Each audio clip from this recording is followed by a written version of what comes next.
fucking 16 wrestlers that are on He's Backlash. more interesting than Omos to me. He's more interesting than a lot of people. That character, this guy looks like he This is crawled money right here. out of a fucking trailer. Just, oh my God. Lost his teeth in a bar fight and said, fuck it. That just elevates my character. Damn. He's got black eyes. Yeah. Why? He legit freaked me out. Why have I never heard of him? I don't know. What is Wild Boar's record? It's got to be 75-0. Nobody's beaten the Wild Boar, I guess. Yeah, I mean, wow. Yep. That's all I got to say about that. I can't go. I can't do any more after that. I had more people to do, but that's like, yeah, he took the cake, bro. You can't top the Wild Boar. Yeah. The Wild Boar. Why is he not in WWE 2K22? Why is the Wild Boar not there? He should be. Let's go to topic number 4. All right.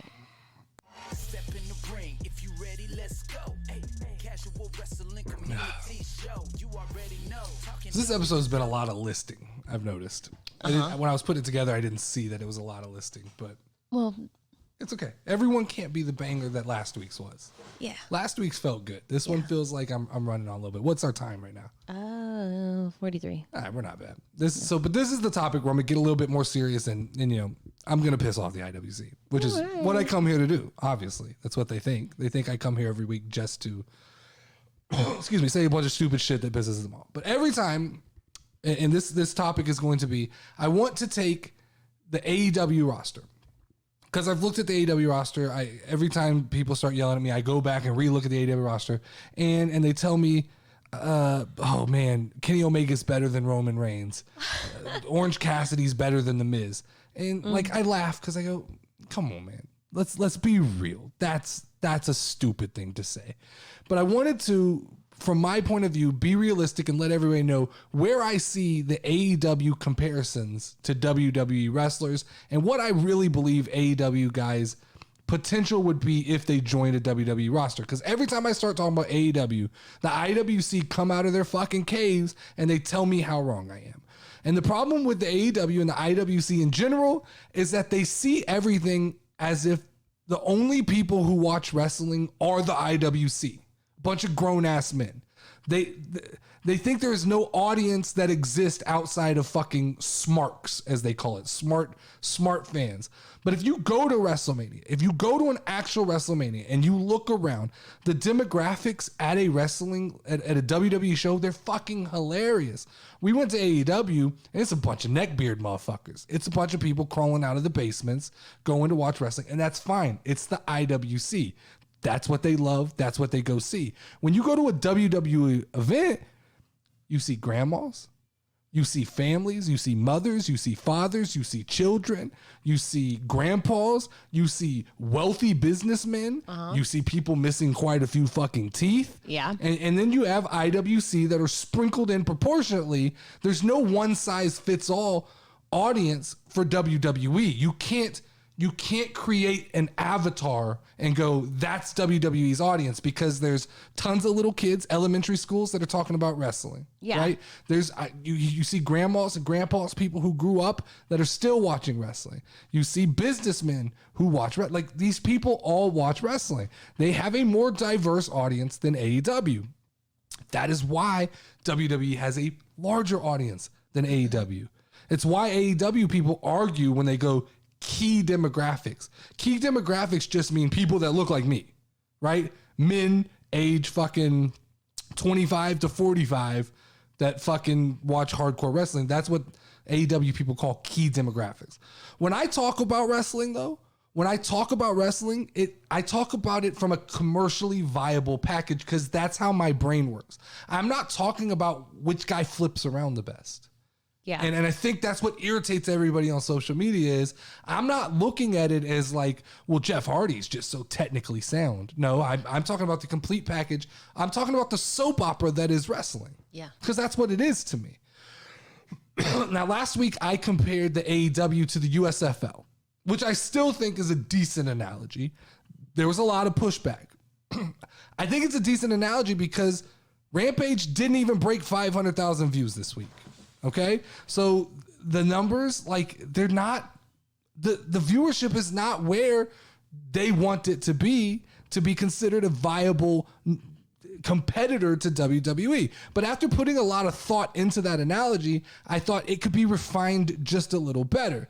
Now, this is going to hit better for people born in the 80s and 90s. Some people in the 2000s will get it. Some will be lost on it. AEW is less like the USFL, and it's more like and one street ball. It's the and one street ball of professional wrestling. And the WWE is the NBA. AEW has all of these high spots and crazy shit that looks cool. They set people on fire. Their rings explode and then don't quite explode right. And it's great. They get tons of highlights and they can package all that shit together. And if you've never seen a full AEW match and you only watch highlights, you go, how is this not the biggest thing in pro wrestling? And guys like, these guys look great.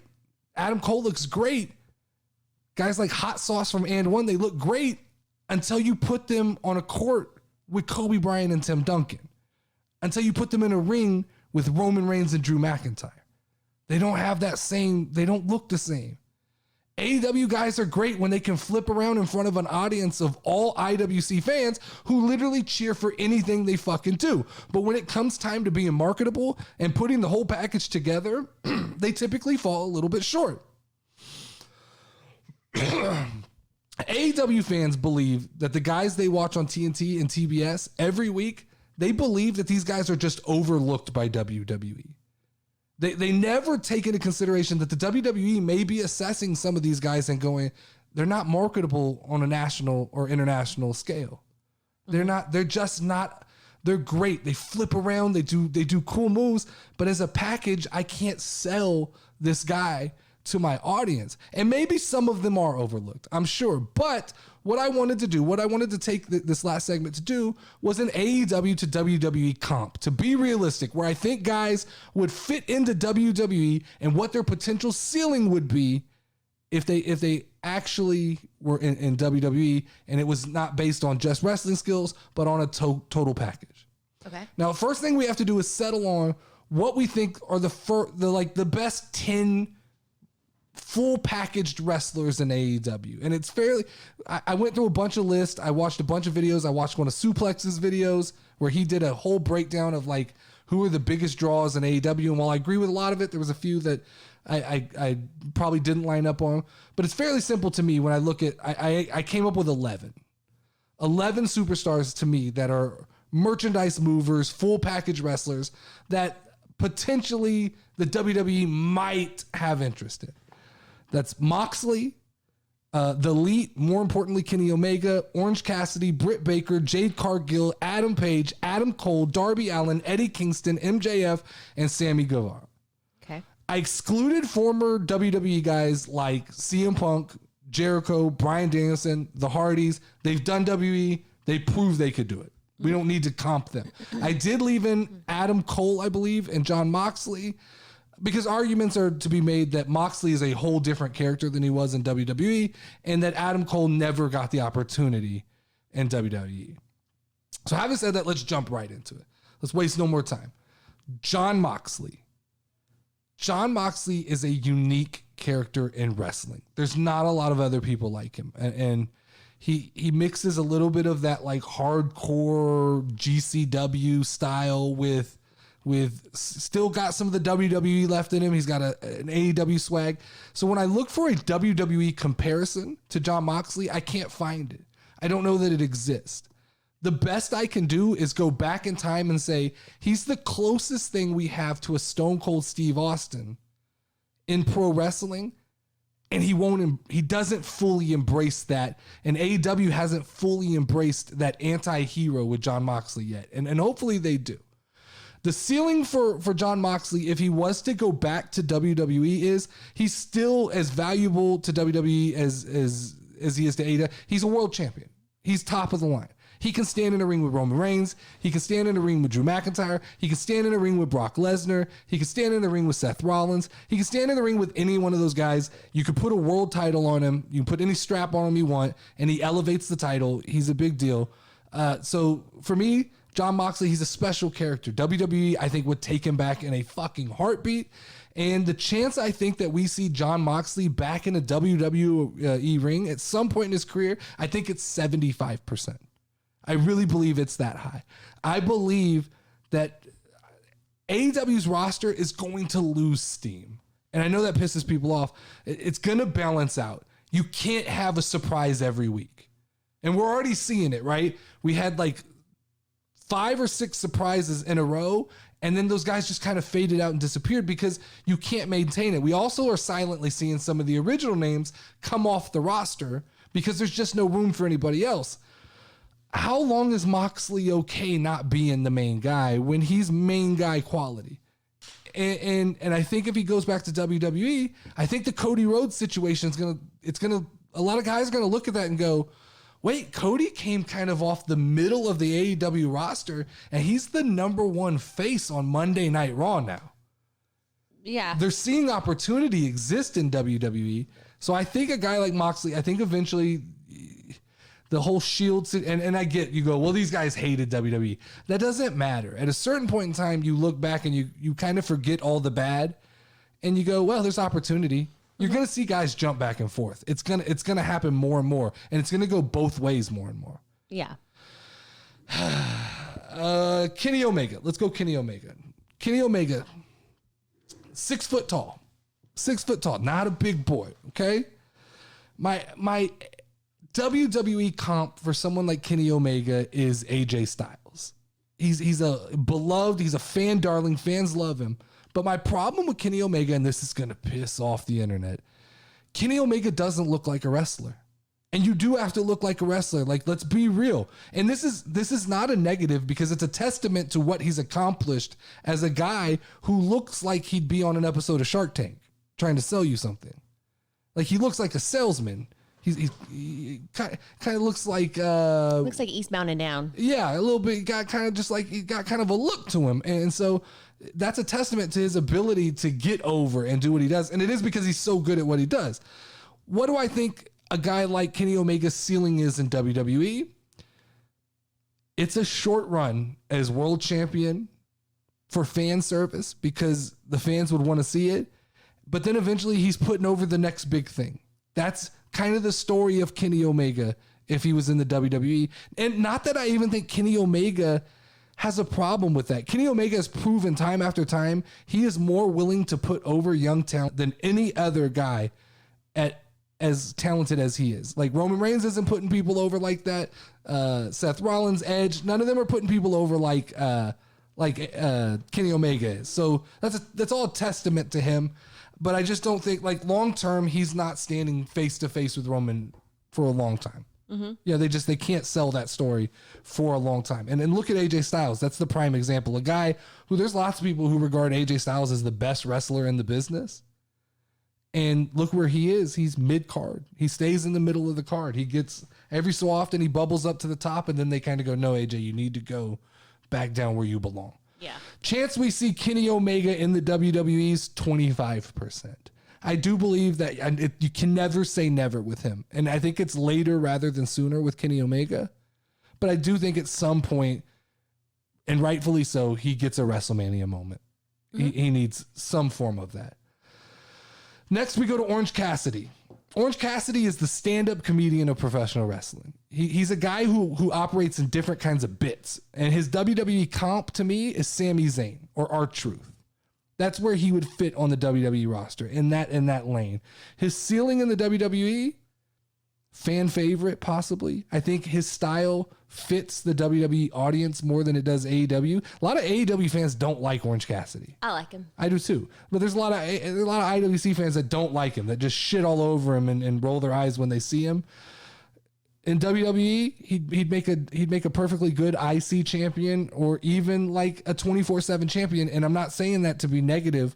Like, the 24/7 belt has the ability. They're featuring it on Monday Night Raw, and someone like Orange Cassidy could be right there in the mix.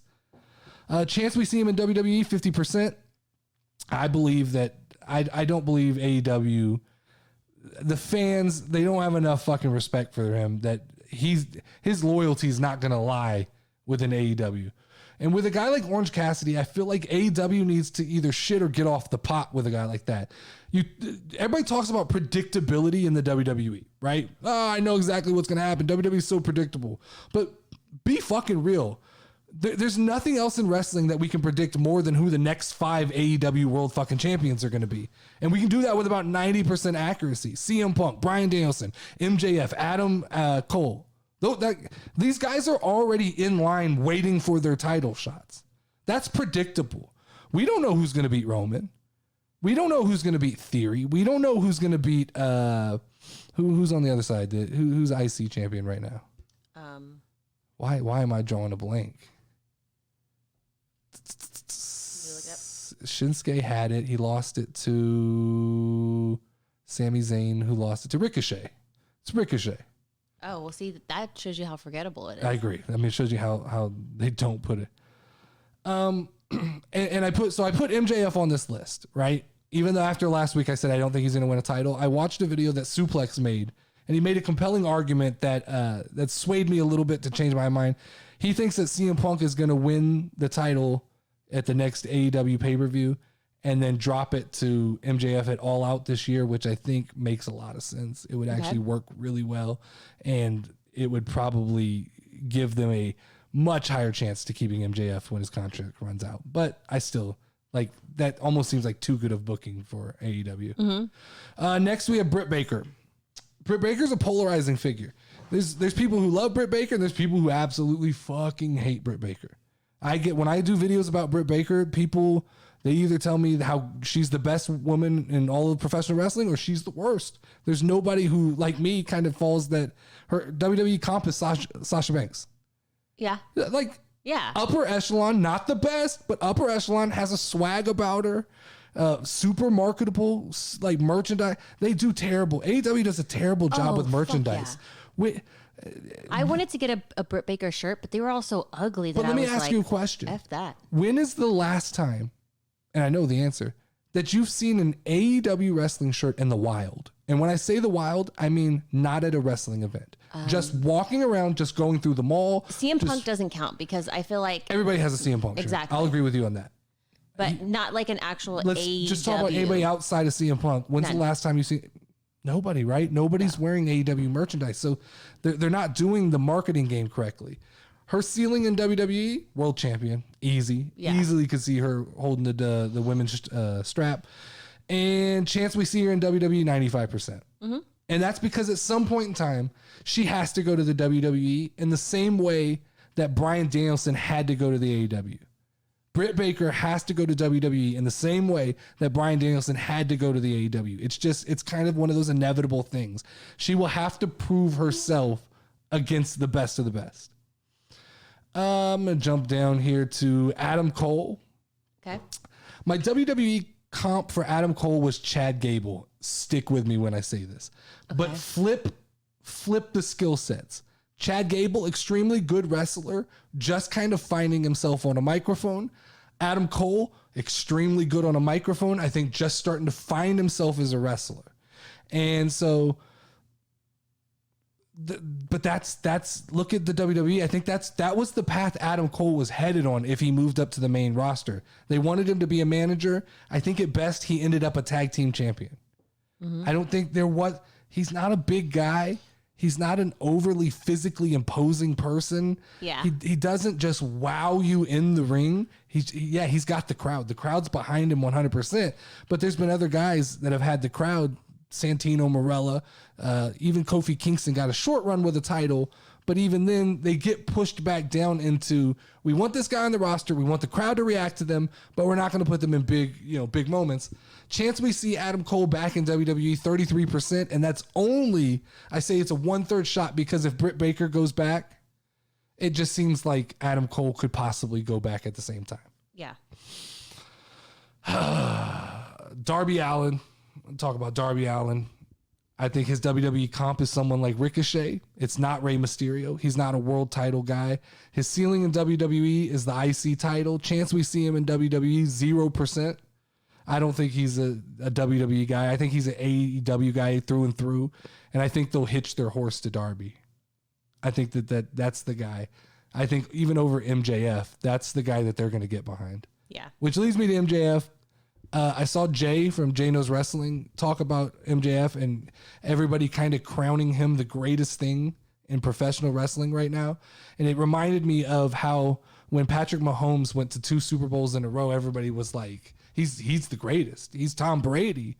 And it's like, you got to pump your brakes. Like going to 1 Super Bowl or winning 1 Super Bowl, that'll make you the greatest. He's got a lot of upside, and MJF has a long way before he becomes, everybody wants to compare him to The Miz and people like that. Mm-hmm. He's got a long way before he gets to that. I agree 100% with Jay. My WWE comp on MJF is not The Miz, though. It's Seth Rollins. It's a guy who's going to have to be underhanded and sneaky his whole career to stay relevant and who is capable of that. Mm-hmm. MJF will be able to talk his way into title pictures his entire career. I believe it. And I think he needs to bulk up a little bit.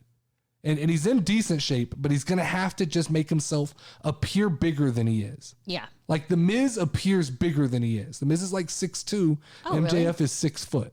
Damn. So there's a little bit of a size difference. So ceiling in WWE, there is no ceiling for MJF. I don't think there's a ceiling for him in wrestling. It's just going to depend on like what he does moving forward. Chance we see him in WWE, 95%. Just to kind of wrap all this up, I know this was a lot of listing. I'll try to stay away from list in the future episodes, but AEW is not going to keep all of this roster forever. Like it's not realistic. And AEW is not even going to keep the 4 pillars. They call them the 4 pillars. Okay. That's MJF. Who is it? It's MJF, Sammy Guevara, Jungle Boy, and Darby Allin. They're not keeping them all. And I think Brit Baker should be the 5th pillar. I just, it's inevitable 1 or 2 of those guys is going to make the jump to WWE. I said it last week. AEW is still a stepping stone. You can hate that all you want, but the AEW championship is still a stepping stone. These guys want WWE moments. And until AEW can figure out, you go, it's only 3 years old, give them time. That's a weird thing to say about a company who has an unlimited budget and who, to me, their roster will never be better than it is right now at this moment. CM Punk, Bryan Danielson, Moxley, Jericho. Like, if you look at that, Jericho's got to be at the end of his career, right? CM Punk's definitely at the end of his career. He's beat up. He doesn't have too many long runs. Bryan Danielson, I don't know. He probably can go a little bit, but I don't think ever again AEW's roster will be as high as it is right now. And that's all I have to say about that. The CWC pay-per-view challenge should be up and live tomorrow. The 5 people who were tied from WrestleMania will go into Backlash with a champion's advantage of 0.5 points. We didn't get to do the Doc watch along this week. Completely fucking forgot about that. We were going to do it last night, and I completely forgot. The CWC 2K Universe will hold its opening tournament this week. Everything's locked in. I've got 8 names in the tournament. We'll determine our first world title champion. Other than that, do you have anything, Lauren? I look forward to keeping my fucking title belt. Nah, that ain't happening. This has been another episode of the CWC Wrestling Podcast. Make sure to tune in every week on either YouTube or Spotify, and please leave a comment on the video. It helps us get into the algorithms. We're building some steam on YouTube, building a lot of steam on Spotify, building a little bit of steam on iTunes or Apple Podcasts, whatever they call that. Also, make sure to follow us on TikTok, Instagram, or Twitter. If you don't already, just search Notorious Nerdy D. As always, I am the Notorious Nerdy D. That is Level Up Lauren, and you can ring the final bell. Ding, ding, ding, ding, ding, ding, ding, ding. Step in the ring if you